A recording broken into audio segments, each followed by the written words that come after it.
atom, its structure. An atom is built up of a number of subatomic particles. Atom क्या होता है?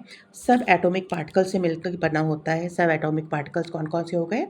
Electron, proton और neutron. इनसे मिलकर बना होता है कोई भी atom. The three sub atomic particles of great importance in understanding the structure of an atom are electrons, protons और न्यूट्रॉन. द प्रॉपर्टी यहाँ दी गई है तीनों की. इलेक्ट्रॉन को लिखा जाता है E-1 और 0 या E का -1 लिखा जाता है. इसमें चार्ज जो है ये नीचे वाला बताता है चार्ज, तो इलेक्ट्रॉन पर -1 चार्ज होता है और ऊपर वाला जो है वो मास बताता है. अब क्योंकि इलेक्ट्रॉन का मास जो होता है वो AMU में 1/1840 ऑफ हाइड्रोजन एटम होता है, तो ग्राम्स में ये होता है 9.1 × 10⁻28 ग्राम. ये बहुत कम होता है, इसलिए इलेक्ट्रॉन का मास जो है नेग्लिजिबल मान लिया जाता है, इसलिए यहाँ पे 0 लिखा जाता है. प्रोटॉन्स हाइड्रोजन एटम होते हैं. ये प्रोटॉन को 1+ चार्ज होता है तो +1 लिखा जाता है. P+1 का मतलब ये चार्ज हो गया और इसका मास होता है 1 यानी 1 AMU यानी 1.6 × 10⁻24 ग्राम. न्यूट्रॉन N01 लिखा जाता है या सिर्फ N लिखा जाता है. इस पे चार्ज कुछ नहीं होता है, 0 चार्ज होता है और इसका मास 1 होता है. 1 AMU यानी प्रोटॉन के मास के बराबर होता है 1.6 × 10⁻24 ग्राम. There are two structural parts of an atom, the nucleus and the empty space in which there are imaginary paths called orbits. इसके दो पार्ट होते हैं एटम्स के. ये होता है न्यूक्लियस और ये जो खाली जगह होती है ये ऑर्बिट्स होते हैं जिसमें इलेक्ट्रॉन जो है रिवॉल्व करते हैं. ऑर्बिट्स या सेल्स कहते हैं जिसके चारों तरफ इलेक्ट्रॉन घूमते हैं.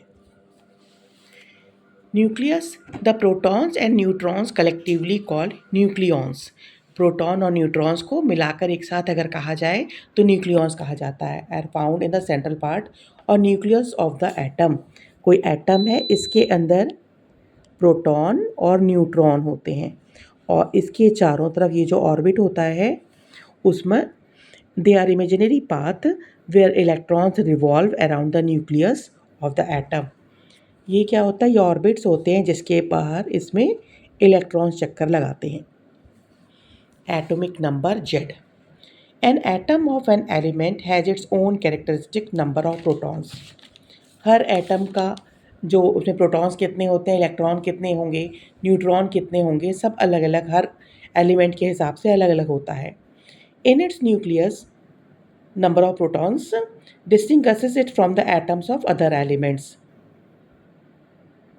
ठीक है, कितने प्रोटॉन्स होते हैं इसके कारण वो अलग दूसरे एटम से अलग पाया जाता है.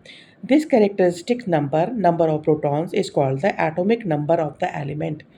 किसी भी एटम में कितने प्रोटॉन्स हैं उसका एटॉमिक नंबर कहा जाता है और इसको Z से डिनोट किया जाता है. The atomic number is therefore equal to the number of electrons in the neutral atom of an element.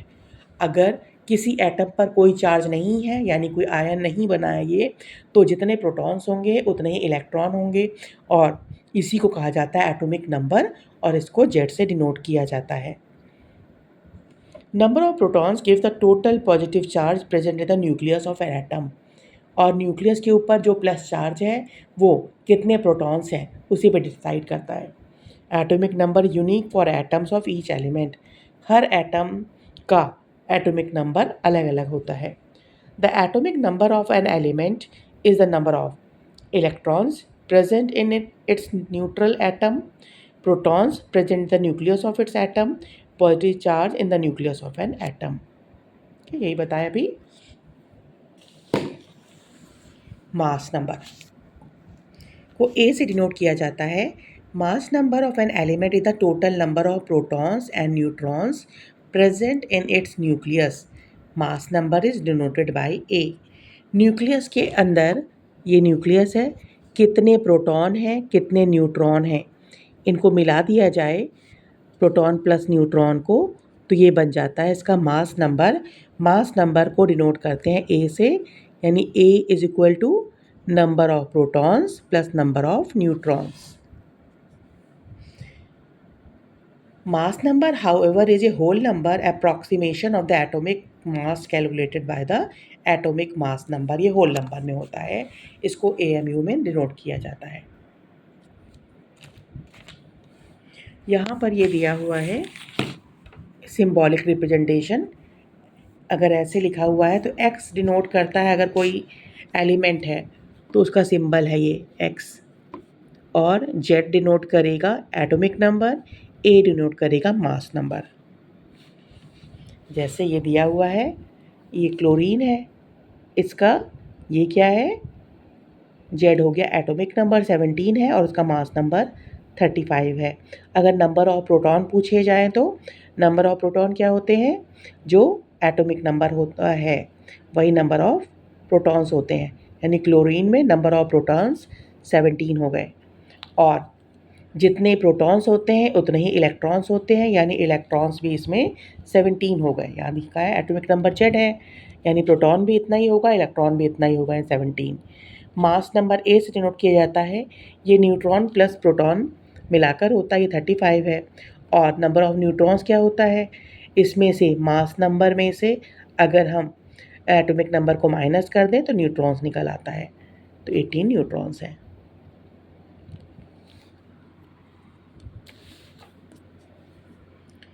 ये है distribution of electrons in the orbits Bohr Bury scheme.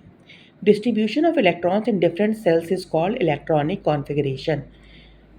Electrons सभी ऑर्बिट्स में कितने कितने, किस ऑर्बिट में कितने इलेक्ट्रॉन्स हैं, उसको कहा जाता है electronic configuration. Distribution of electrons into different shells या orbits of an atom was suggested by Bohr and Bury, इनके द्वारा सजेस्ट किया गया। कुछ रूल्स हैं, ये रूल इन्होंने बताए, क्या था, the maximum possible number of electrons in a particular shell is given by the formula 2n²। किसी भी ऑर्बिट में, ये न्यूक्लियस है और ये ऑर्बिट है, किस ऑर्बिट में कितने इलेक्ट्रॉन्स रहेंगे ये डिसाइड होता है इस फॉर्मूले से, 2n² से। ठीक है, जैसे फॉर अ के सेल, पहला सेल है ये, इसके बाद ये के सेल होता है, पहला वाला ये के सेल है, यानी फर्स्ट सेल है, इसका मतलब n = 1 है, तो 2n² यानी 2 × 1 का स्क्वायर इन 2 इलेक्ट्रॉन्स होंगे। पहली सेल में यानी पहले ऑर्बिट में सिर्फ 2 इलेक्ट्रॉन रह सकते हैं। सेकंड यानी एल सेल, इसके बाद वाली जो सेल होगी के के बाद ये एल सेल है, एल सेल में कितने होंगे, एल यानी दूसरा, यानी 2 × 2 का स्क्वायर, 2 × 2 = 4, 2 × 8, यानी एल सेल में या एल ऑर्बिट में टोटल 8 इलेक्ट्रॉन्स रह सकते हैं, इससे ज़्यादा इलेक्ट्रॉन्स इसमें नहीं रहेंगे। एम सेल में 2 तीसरा सेल हो गया, तो 3 का पावर 2, यानी 3 × 9, 2 × 18 इलेक्ट्रॉन्स रह सकते हैं। ऐसे ही एन सेल में चौथी सेल है, तो 4 × 4 = 16, 2 × 32 इलेक्ट्रॉन्स रह सकते हैं। Electrons are not accommodated in a given cell unless the inner cells are filled. In other words, cells are filled in stepwise manner. Shell जो हैं वो इलेक्ट्रॉन जो हैं, सेल्स स्टेप वाइज, पहले सेल में 2 इलेक्ट्रॉन भर जाएंगे तभी बाकी इलेक्ट्रॉन दूसरे सेल में जाएंगे। The outermost shell of an atom can not accommodate more than 8 electron. सबसे बाहर जो आउटर मोस्ट जो सेल है या ऑर्बिट है सबसे बाहर वाला, उसमें 8 इलेक्ट्रॉन से ज़्यादा इलेक्ट्रॉन नहीं रह सकते, even if it has the capacity to accommodate more electrons. इसकी कैपेसिटी जैसे हम लोग देखें यहाँ पर, एम सेल में 18 इलेक्ट्रॉन्स रह सकते हैं, एन सेल में 32 इलेक्ट्रॉन्स रह सकते हैं, तो कैपेसिटी तो और इलेक्ट्रॉन रखने की इनके में है, लेकिन आउटर मोस्ट सेल में 8 इलेक्ट्रॉन से ज़्यादा इलेक्ट्रॉन्स नहीं रखे जा सकते। जैसे कैल्शियम में 20 इलेक्ट्रॉन्स होते हैं, तो 2 पहले सेल में आ गए, दूसरे में 8, तीसरे में 8 और फिर चौथे में 2 होंगे। The maximum capacity of M cell is 18 electrons, but only 8 electrons are filled in it. This is due to the fact that the element becomes stable only after acquiring 8 electrons in the outermost cell.